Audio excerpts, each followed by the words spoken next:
par la barbichette. Le premier de nous deux qui rira aura une tapette.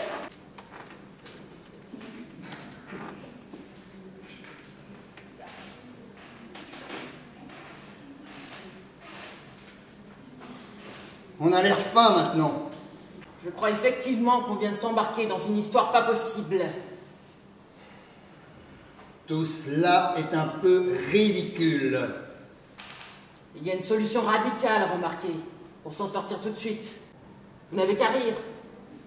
Je vous promets de ne pas taper fort. Je vous donnerai une simple tapette. Il n'y a aucune raison pour que je cède le premier. Petit orgueilleux. Appelez ça de l'orgueil si vous voulez. Je suis désolé, je ne peux pas. Vous voulez comprendre ça, non? Faites-le, vous, puisque c'est si facile. Nous n'aurions jamais dû nous embarquer dans une histoire pareille, je le savais. Écoutez, on peut s'en sortir sans casse. Il doit y avoir une solution. On pourrait rigoler tous les deux en même temps. Oui, mais il faut se coordonner parce qu'il s'agit de rire exactement en même temps. Eh bien, je n'aurais qu'à compter jusqu'à 3.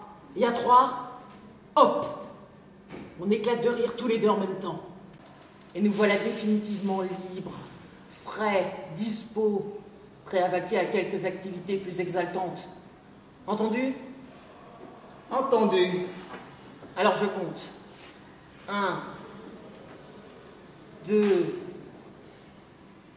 2 et quart, 2 et demi.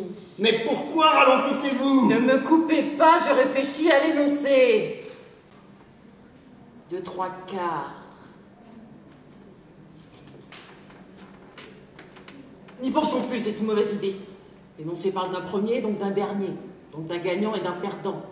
Donc il n'y a pas de match nul possible. Mais c'est terrible.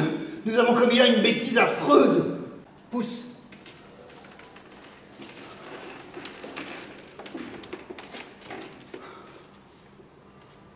Si nous avions joué au ping-pong, rien de tout cela ne serait arrivé. Il n'y avait pas de table.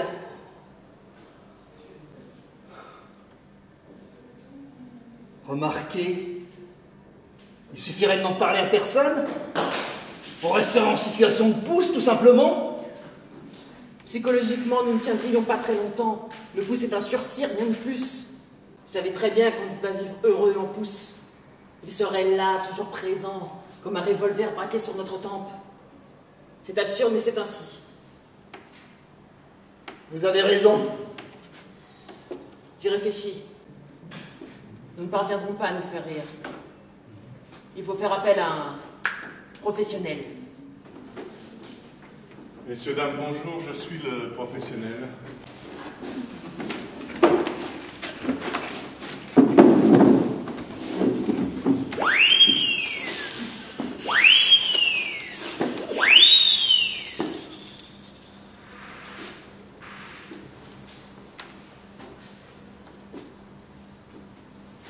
Alors, on avait fait une grosse bêtise.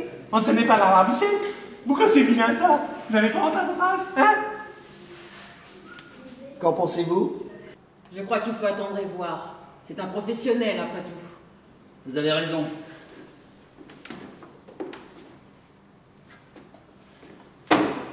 C'est un Belge qui, au prix d'énormes efforts, est parvenu à ne pas plus avoir d'accent. Il entre dans une boutique et il dit « Bonjour madame, je voudrais une paire de chaussures. » La vendeuse, un peu interloquée, le regarde et lui dit oh, vous êtes belge. Il s'effondre. Mais comment l'avez-vous deviné? Ça fait des mois que je travaille comme un forcené pour effacer toute trace de mes origines dans mon accent. Alors la vendeuse lui répond vous n'avez plus d'accent, monsieur, mais vous êtes dans une pharmacie. Nul. Il faut avouer que ça n'est pas très fin, et puis je la connaissais. Moi aussi. Ah oui, vous le faites exprès. Pardon? Vous le faites exprès de ne pas rire, vous le faites exprès pour me pousser à bout. Alors là, je ne comprends pas très bien. Quelqu'un veut se venger de moi, c'est évident. Combien vous a-t-on donné? Je vous propose le double. Non, il n'y a rien de tout ça. Nous avons fait appel à vous pour nous faire rire, tout simplement. Nous n'avons reçu d'argent de personne. Ah, n'essayez pas de me mener en bateau plus longtemps et répondez-moi gentiment qui vous paie. Mais personne ne paie personne, on va pas le répéter 40 fois. Vous ne voulez rien dire? Bien, très bien. Seulement voyez-vous, je ne vais pas partir. Je ne vais pas lâcher prise. Je vous aurai. Je vous ferai rire. Pourquoi? Parce que je suis un professionnel du rire. Un professionnel. Oui, madame. Oui, monsieur. Il n'a pas l'air très content. Effectivement. On devrait faire quelque chose. Non, je suis désolée, c'est un professionnel, on va pas se forcer. Vous avez raison. C'est curieux tout de même, le plaisir qu'il trouve à se rendre ridicule. C'est vrai qu'il est assez ridicule, hein. Je me demande Quoi donc? ce qui se passe. Vous êtes d'accord avec moi, ce type n'est pas drôle. Cependant, il est ridicule. Or, n'importe quel être normalement constitué, face à une telle dose de médiocrité, rit. Or, nous ne rions pas. Aussi, je pose la question. Sommes-nous seulement capables de rire?